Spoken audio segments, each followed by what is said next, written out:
നമസ്കാരം. വയനാട്ടിലെ കുറെ സാധുക്കൾക്ക് മുണ്ടക്കൈ ചൂരൽമല ദുരന്തത്തിൽ അവരുടെ സർവ്വതം നഷ്ടപ്പെട്ടത് നമുക്ക് എല്ലാവർക്കും അറിയാം. മലയാള മനസ്സ് മുഴുവൻ ഒന്നായി വേദനിച്ചു. നമ്മുടെ സർക്കാരിനെ വിശ്വസിച്ച് 1,800 കോടി രൂപ ഏകദേശം ചില്ലറ മാത്രമേ ബാക്കിയുള്ളൂ അക്കൗണ്ടിലേക്ക് ഇട്ടുകൊടുത്തു. മന്ത്രി തന്നെ ചെയ്യട്ടെ എന്ന്.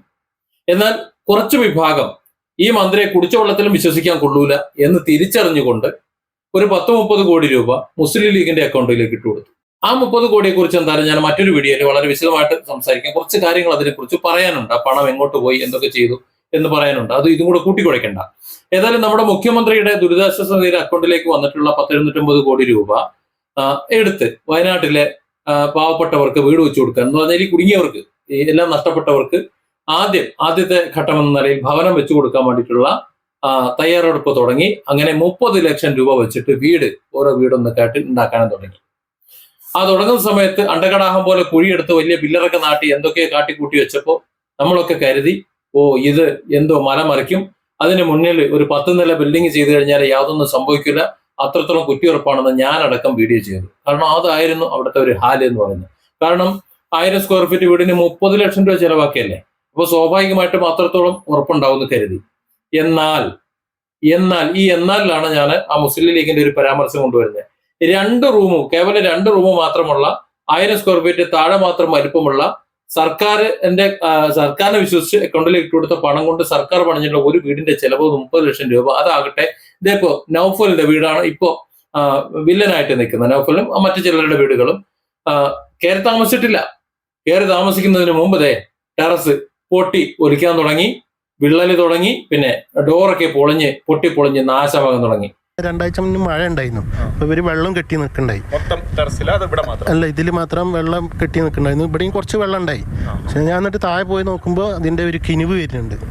അങ്ങനെ ഞാൻ എഞ്ചിനീയർക്ക് സംസാരിച്ച് അപ്പോൾ എഞ്ചിനീയർ നമുക്ക് നോക്കാന്നൊക്കെ പറഞ്ഞു. പിന്നെ ഇന്നലെ വന്ന് നോക്കിയപ്പോൾ എഞ്ചിനീയർ വാതിൽ പൂട്ടിയിട്ട് പോയിക്കണ്.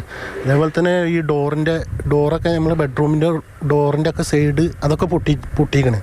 കാണിച്ചു കൊടുക്കുമ്പോൾ ഇവർ അതിനൊരു നല്ല ഒരു വർത്താനമല്ല പറയണത്. ഒന്ന് ആലോചിച്ച് നോക്കൂ, എത്ര പ്രതീക്ഷയോടെയാണ് സർക്കാരിൽ വിശ്വസിച്ച് ജനങ്ങൾ പണം കൊടുത്തത്. അതായത് സഖാവ് പിണറായി വിജയൻ പറഞ്ഞത് ഞങ്ങളുണ്ട് കൂടെ എന്ന് പറഞ്ഞപ്പോ പാവപ്പെട്ടവൻ, അധ്വാനിക്കുന്ന ജനവിഭാഗത്തിന്റെ, സങ്കടപ്പെടുന്നവന്റെ മുഖ്യമന്ത്രിയായി അദ്ദേഹത്തെ കണ്ടു. അദ്ദേഹത്തെ വിശ്വസിച്ചിട്ട് പണം കണ്ട് ഇട്ടുകൊടുത്തപ്പോ ചെയ്തത് ഇതാണ്. അതായത് ആള് കയറി താമസിക്കുന്നതിന് മുമ്പ് ലീക്ക്, അത് കഴിഞ്ഞ് വാതിലൊക്കെ പൊളിഞ്ഞ് എരപ്പായി.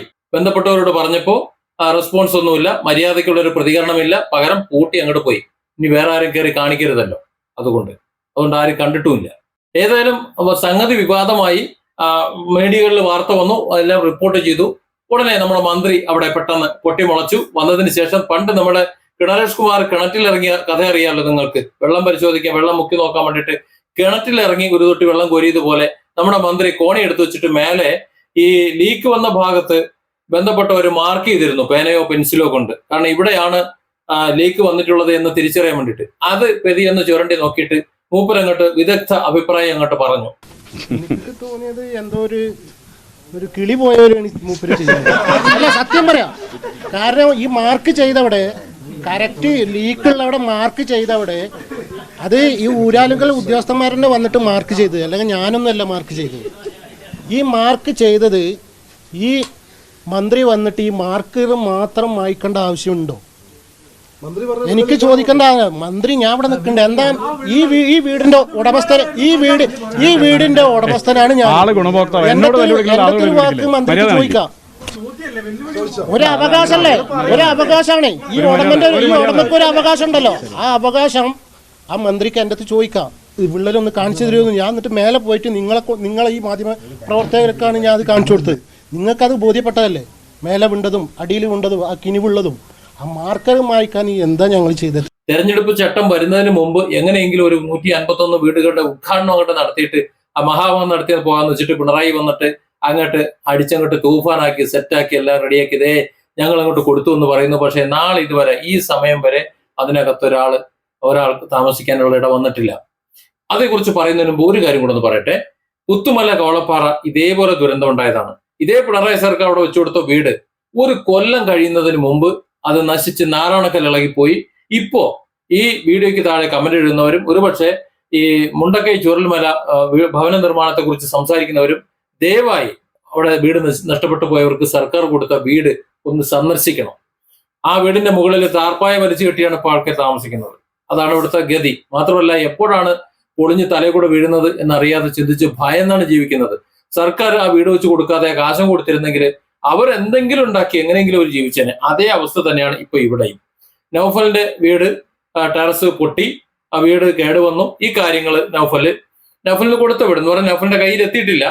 ഇനി എന്തൊക്കെയോ ചില പരിപാടികളൊക്കെ നടത്തിയിട്ട് വേണം കൊടുക്കാൻ വേണ്ടിയിട്ട്. അതില് ഈ പ്രശ്നങ്ങൾ നൗഫൽ അധികാരികളെ അറിയിച്ച സമയത്ത് ഞങ്ങൾ പരിഹരിക്കാം, എല്ലാം ചെയ്യാം എന്നൊക്കെ ഒന്ന് പറഞ്ഞ് എല്ലാം ചെയ്തു കൊടുക്കുന്നതിന്റെ സ്ഥാനത്ത് ഗതി അങ്ങോട്ട് കൂട്ടിയിട്ടു. ഒന്നാമത് ഞാൻ എൻ്റെ കുടുംബത്തിൽ 16 ആൾക്കാർ മരിച്ചതാണ്. എനിക്ക് ഒരു വീട് കെട്ടിയിട്ട്, ഞാൻ സ്വന്തമായിട്ട് വീട് കെട്ടിയിട്ട് ആ വീട്ടിൽ കടന്നുറങ്ങാനുള്ള ഭാഗ്യം എനിക്ക് കിട്ടിയിട്ടില്ല. അതും പോയി. അങ്ങനത്തെ ഒരു വിഷമത്തിലാണ് ഞാൻ ഇപ്പോൾ ഉള്ളത്. പക്ഷെ ഇവിടെ വന്നപ്പോൾ ഈ വീടിന്റെ വിള്ളലും ഇതും കൂടി കണ്ടപ്പോൾ മനസ്സിനാകെ ഒരു വിഷമം. നോക്കൂ, നൗഫലിന്റെ അവസ്ഥ എന്താണ്. ആ മനുഷ്യൻ 10-16 ആൾക്കാര്, കുടുംബക്കാര് നഷ്ടപ്പെട്ട ഒരു മനുഷ്യനാണ്.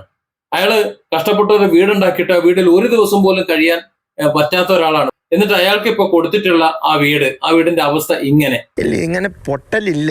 ഇതെന്ന് പറയുന്നത് എക്സസീവ് ചൂടുള്ളപ്പം ഉണ്ടാകുന്ന ഒരു സിനാരിയോ ആണ്. മിക്കവാറും നമ്മൾ കോൺക്രീറ്റുകൾ ചെയ്യുന്നിടത്തെല്ലാം ഈ ക്രാക്കുകൾ കാണാൻ പറ്റും. അപ്പോൾ നമ്മൾ അതിനെന്താ ചെയ്യുന്നത്?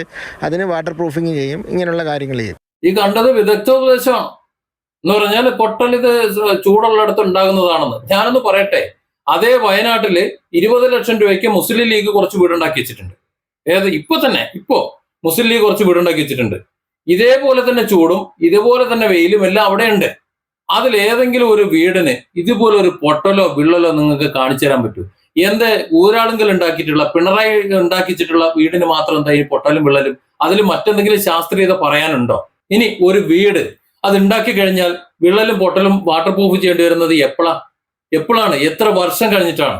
അത് മര്യാദയ്ക്ക് കോൺക്രീറ്റ് ചെയ്ത് ആ കോൺക്രീറ്റിനെ പരിചരിക്കുകയാണെന്നുണ്ടെങ്കിൽ ഒരു കാരണവശാലും ലീക്ക് ഉണ്ടാവില്ല. കാര്യം നമ്മളൊക്കെ വാർക്ക വീട്ടിൽ കിടക്കുന്നതാണേ. ഇവിടെ ലീക്ക് ഉണ്ടാവണ്ടേ അങ്ങനെയാണെന്നുണ്ടെങ്കിൽ? എന്താ ഇവിടെ ലീക്ക് ഇല്ലാത്തത്? അതായത് ഇവിടെ കൽപ്പറ്റയിൽ ഉണ്ടാക്കിയിട്ടുള്ള, ടൗൺഷിപ്പിൽ ഉണ്ടാക്കിയിട്ടുള്ള ആ വീടുകൾക്ക് മാത്രമാണ് ഇതൊക്കെ ബാധിക്കുന്നത്. വീട് ഉണ്ടാക്കുന്നതിന് മുമ്പ് തന്നെ ആദ്യം ചെയ്യേണ്ടത് വാട്ടർ പ്രൂഫിങ് എന്ന് പറഞ്ഞാൽ മേൽക്കൂര ഇനി കമ്പി ഉണ്ടോ എന്ന് ഇനി ആദ്യം നോക്കണം. അപ്പോഴേ അറിയാൻ പറ്റുള്ളൂ. മേൽക്കൂര പൊട്ടി, ആ പൊട്ടിയതിന്റെ ഉള്ളിലൂടെ വെള്ളം കിനിഞ്ഞിറങ്ങി ആ കമ്പി തുരുമ്പെടുത്ത് എരപ്പായി പോകുന്നതിന് മുകളിൽ നമുക്ക് ഒരു കോട്ട് വാട്ടർ പ്രൂഫ് ചെയ്യാം. എന്നിട്ട് ലീക്ക് വരണമെങ്കിൽ വീണ്ടും വാട്ടർ പ്രൂഫിങ് ചെയ്യാം. എന്നിട്ടും ലീക്ക് വരണമെങ്കിൽ വീണ്ടും വാട്ടർ പ്രൂഫിങ് ചെയ്യാം. നല്ല പരിപാടി. മന്ത്രി പറഞ്ഞ എന്താണെന്നറിയോ? അതുകൂടെ കേട്ടോളൂ. വെള്ളം കിരിഞ്ഞു കാണുന്നു, അവിടെ അവർ അടയാളപ്പെടുത്തും. അടയാളപ്പെടുത്തിയതിന് ശേഷം അതിന്റെ മീതെ എങ്ങനെയാണ് വെള്ളം കിരിഞ്ഞ് ഇറങ്ങുന്നതെന്ന് മനസ്സിലാക്കാൻ ഒരു എക്സ്പോസീവ് ട്രീറ്റ്മെന്റ് നടത്തും. ആ ട്രീറ്റ്മെന്റ് നടത്തിയതിന് ശേഷം വീണ്ടും അവിടെ വെള്ളം അടിക്കും. വെള്ളം വീണ്ടും കിരിയുന്നുണ്ടെങ്കിൽ വീണ്ടും അത് ക്യൂർ ചെയ്യാനുള്ള നടപടി സ്വീകരിക്കും. ഇത് കഴിഞ്ഞതിന് ശേഷം വെള്ളം കിരിയുന്നില്ല എന്ന് ഉറപ്പുവരുത്തി അതിൻ്റെ മീതെ വാട്ടർ പ്രൂഫിങ്ങും നേരത്തെ ഞാൻ പറഞ്ഞതുപോലെയുള്ള കോൺക്രീറ്റിങ് നടത്തും. അത് കഴിഞ്ഞിട്ടാണ് അവിടെ ആളെ താമസിപ്പിക്കുക. താമസിപ്പിച്ച് കഴിഞ്ഞതിന് ശേഷം ഇങ്ങനെ എന്തെങ്കിലും ലീക്കേജ് ഉണ്ടായാൽ എന്ത് ചെയ്യും? നമ്മുടെ വീട്ടിലാണെങ്കിൽ എന്ത് ചെയ്യും? അവൻ്റെ ചെവിട് പിടിക്കും, പണിതവൻ്റെ. ആ ചെവിട് പിടുത്തം ഗവൺമെന്റും തുടരും. അത്രേ ഉള്ളൂ.